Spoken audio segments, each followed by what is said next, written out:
Major Archbishop Shevchuk, freedom must never be taken for granted.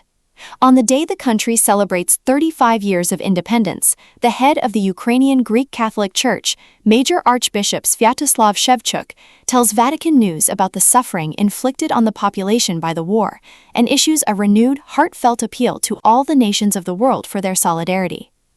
The Major Archbishop of the Ukrainian Greek Catholic Church, His Beatitude Sviatoslav Shevchuk, lists the figures for July 2026, the bloodiest month of 4.5 years of war, which has already exacted an unspeakable toll in human lives and destruction. In the following interview with Vatican News, he condemns the cruelty of the war and the ethical consequences produced by technology, in which the eye of a drone that can precisely see whom it is about to strike makes the notion of accidental civilian casualties not only tragic but unacceptable. He speaks with Vatican media as Ukraine marks 35 years of independence from Soviet totalitarianism and emphasizes the value of freedom. You're beatitude. It is a great pleasure to hear from you again, especially in this context, when every day we hear of continuing and intense attacks on the Ukrainian capital, including strikes on the part of the city where your cathedral and residence are located. How are you experiencing the current situation? All of us spent this night in the air raid shelter, as we have on the nights before, because unfortunately the number of drones and missiles being launched over our heads is increasing. Lately, each month has become bloodier than the one before. For example, according to the United Nations Monitoring Mission, July was the bloodiest month since March 2022, which was the month with the highest number of casualties during these 4.5 years of war. Official statistics say that in July alone, 437 civilians were killed and 2,610 were wounded, with the highest number of children killed and wounded since April 2022. All the experts who are trying to understand what is happening say that this war is increasingly becoming a high-tech war involving highly sophisticated weapons. Some speak of a war of the cities. Why? Because in practice, the possibility of advancing along the battle line has come to a halt. Advancing along the front has become increasingly impossible and extremely costly for the Russian army. So they are trying to strike civilians, increasing the suffering of people who live especially in the large cities. This is why the capital of Ukraine has become the #1 target. When people try to find historical parallels, many say that what is unfolding in Ukraine is very similar to the Iran-Iraq War of the 1980s, which was truly a war between two peoples who were unable to achieve victory along the front line, and therefore sought to increase the suffering of civilians. The other very serious characteristic from a moral and ethical point of view is that the high technology being developed uses not only artificial intelligence to determine the point of attack for drones. Today, these deadly drones, and also missiles, which are becoming increasingly sophisticated in targeting civilians, have been equipped with cameras, so an operator guiding a missile or a drone in real time can see the people he is killing. It is impossible to say that civilian casualties are accidental, unintended victims. For example, the other day a bus was struck in the city of Kherson. Not only the people traveling on that bus were killed, but also people who happened to be nearby. It is obvious that the operator of that drone could see the people he was killing. This is truly a very serious moral problem. It is said that today Russia is seeking to use the suffering of civilians and even fear itself as a weapon. What they have been unable to achieve on the battlefield, they are trying to accomplish through this terror inflicted on the major cities. This war is also seeking to turn people's exhaustion, their suffering, including their spiritual suffering, into an instrument of political pressure.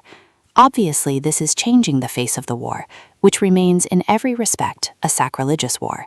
Every act of this kind is a crime both against international humanitarian law and against the moral law governing armed conflicts. This is the situation we have been experiencing, especially in the capital, over these past months and days. In this situation, what does it mean to celebrate 35 years of independence, which coincide precisely with 4.5 years since the beginning of this atrocious aggression?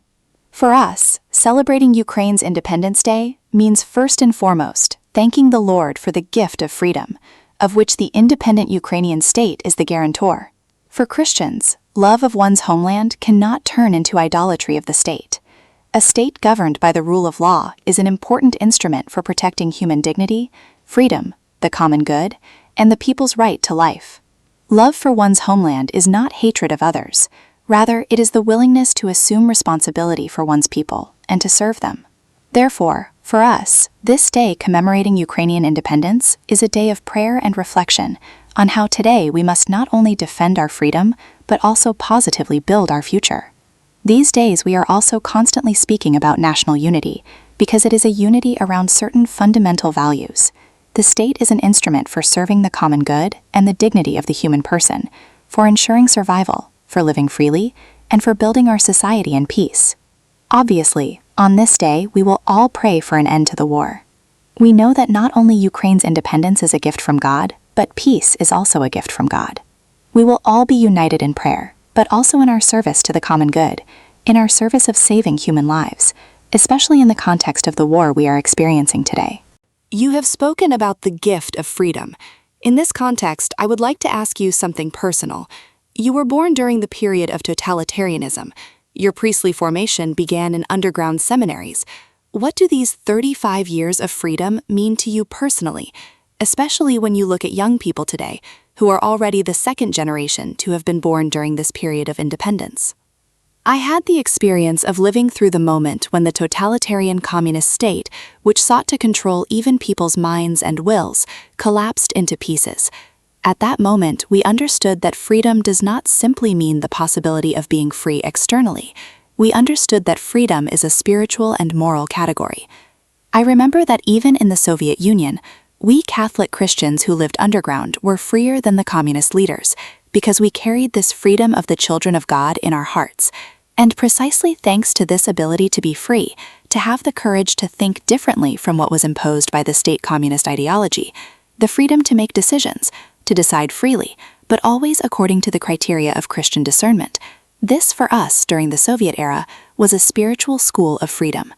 Then, when this totalitarian state collapsed, we were able to transmit this inner freedom that we had carried within us into the context of Ukrainian civil society. And so we truly became the leaven of the new society. Our church truly became an agent of the transformation of Ukrainian society, from a post-communist, post-Soviet colonial country into a democratic country. Obviously, this journey will never be something accomplished once and for all. Every day we must demonstrate this Christian freedom and continue on our journey. But here I understood something very profound that belongs to the Byzantine spiritual and theological tradition.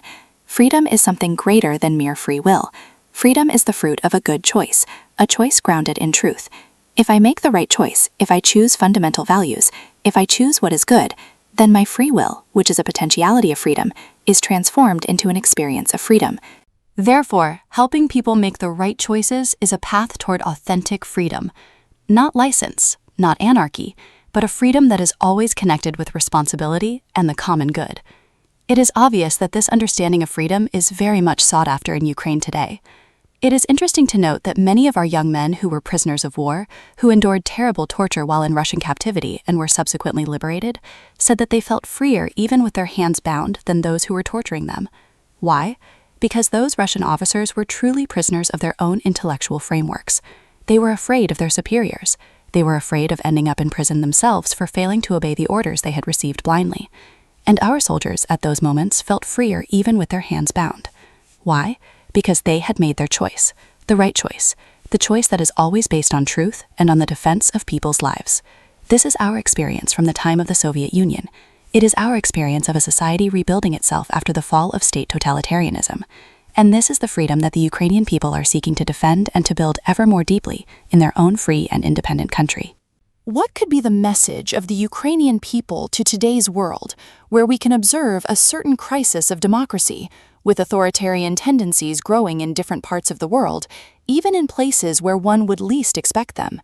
Do not grow tired of being free. In my view, this crisis of democratic values is connected to a certain crisis of personal responsibility for one's own country. Everyone wants to shift their responsibility onto the shoulders of others, and sometimes people look for a scapegoat, a politician or an autocrat who can take upon themselves the personal duties that each of us has toward our homeland and our country. Sometimes people want to be relieved of the need to think and discern.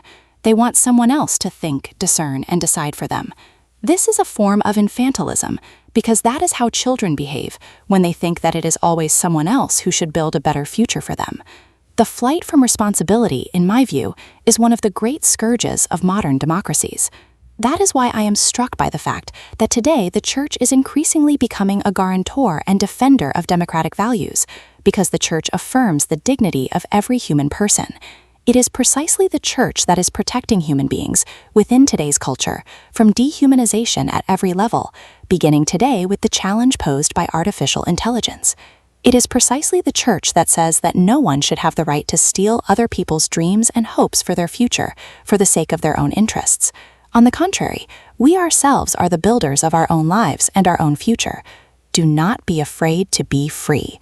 This is the fundamental message that Ukraine can send to the whole world today, even if this freedom has to be defended, because freedom cannot be taken for granted. Those who are unwilling to take the risk of embracing freedom and living as free men and women are not worthy of this gift of freedom. As a pastor of a portion of the faithful in Ukraine and also in other parts of the world, what appeal would you like to address to the Universal Church on the occasion of this anniversary of independence? The highest expression of freedom is the human being's capacity to love God, and to love one's neighbor. Today in Ukraine, we see that the national unity that led us toward national independence can be defended only through mercy, the capacity to empathize with those who suffer, the capacity to show mercy toward those who make mistakes, but also our capacity to do good to our neighbor. Therefore, we must not forget that the greatest experience of freedom comes when we love God and our neighbor. I would like to thank all those who on Ukraine's Independence Day, August 24th, will join us in prayer. I would like to recall that the All-Ukrainian Council of Churches has issued an appeal to the World Council of Churches and has also written a letter to Pope Leo and to all men and women of goodwill, asking them to observe August 24th as a day of prayer for peace in Ukraine. All of us in Ukraine will be united in prayer on that day. We, the heads of churches and religious organizations, will gather in the oldest cathedral in Eastern Europe, St. Sophia Cathedral in Kyiv. There is an 11th century mosaic of the Oranta, the Praying Virgin Mary. Before this mosaic of the Kyiv Oranta, we will pray for peace. We ask for your solidarity and unity in prayer, but also in humanitarian action, which for us today is an excellent way of demonstrating our love for God and for our neighbor.